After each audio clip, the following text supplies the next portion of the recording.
다질 연차를 말하다 21번째 시간입니다. 오늘의 이야기 카페인과 인체를 시작합니다. 이번 시간은 카페인 섭취로 인해서 인체에 어떤 영향이 있는지 전반적으로 살펴보고자 합니다. 이 내용을 얘기하려면 의학적 지식이 요구되기 때문에 해당 분야의 전문가들이 작성한 글을 그대로 번역해서 전달만 하는 방식으로 진행하고자 합니다. 원문 출처와 참고 자료들은 마지막 부분에서 안내하도록 하겠습니다. 카페인은 식물에 함유된 천연물질입니다.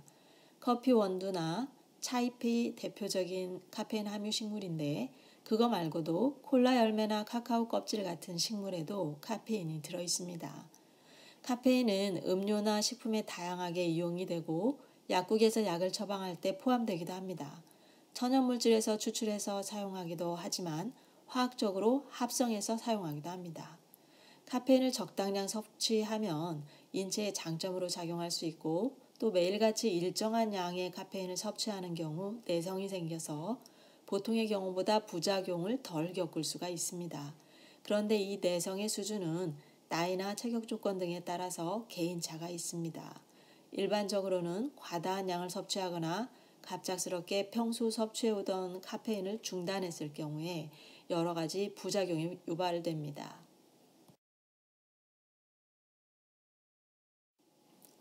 카페인은 중추신경계에 있어서 흥분제가 됩니다. 각성 효과가 있어서 깨어있는 상태를 유지하도록 도와주고 피곤함을 덜 느끼게 해줍니다.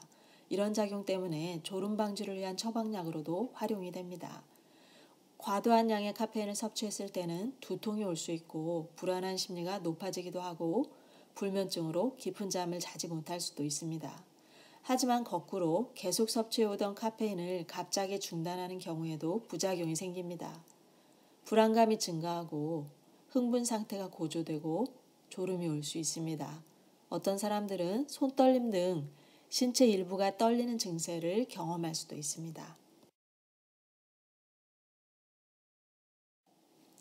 카페인은 소화 배설 기능에도 영향을 미칩니다. 위산이 증가하면서 속쓰림을 느끼거나 배탈이 날 수가 있습니다. 탈수가 진행되어서 목마름이 증가할 수도 있습니다. 카페인 섭취를 중단하는 경우에 구역질이나 구토가 생길 수 있고요. 과하게 섭취하는 경우에는 설사나 극심한 갈증을 유발할 수도 있고 화장실을 자주 들락거리는 상황도 생길 수 있습니다. 때문에 위산 역류 증세가 있다거나 위궤양이 있는 경우에 카페인 섭취는 의사와 상의하셔야 합니다. 순환기나 호흡기관에도 카페인 영향이 있습니다. 카페인이 위에 흡수되고서 한두 시간이 지나면 혈류에서 최고 농도를 보입니다. 이때 혈압 상승이 발생할 수 있는데 이 상태가 지속되는 것은 아니기 때문에 만성 고혈압이 되는 경우는 거의 없고 보통은 일시적인 것입니다. 과다 섭취하면 심장의 박동이 증가하고 불규칙해질 수가 있습니다.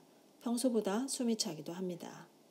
심하게 과다한 양을 섭취했을 경우에 몸에 경련이 올 수 있고 부정맥이 나타나면서 사망에 이를 수도 있습니다.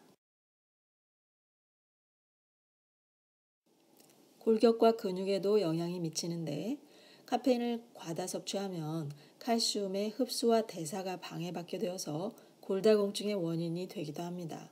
섭취 중단으로 근육통이 발생할 수 있고 근육이 실룩거리는 현상이 발생할 수 있습니다.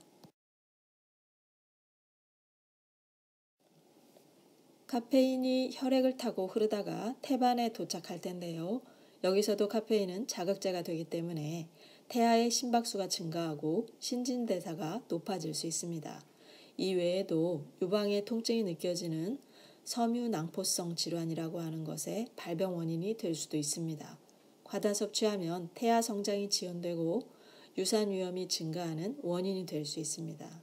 하지만 건강한 성인인 경우에 소량의 카페인 섭취는 임신 중에도 문제가 되지 않는다고 합니다. 이번 시간은 카페인이 인체에 미치는 영향을 정리해 보았습니다.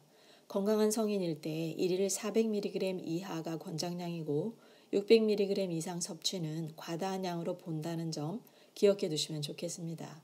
이상으로 이번 시간 이야기를 마칩니다. 함께 해주신 여러분 감사합니다.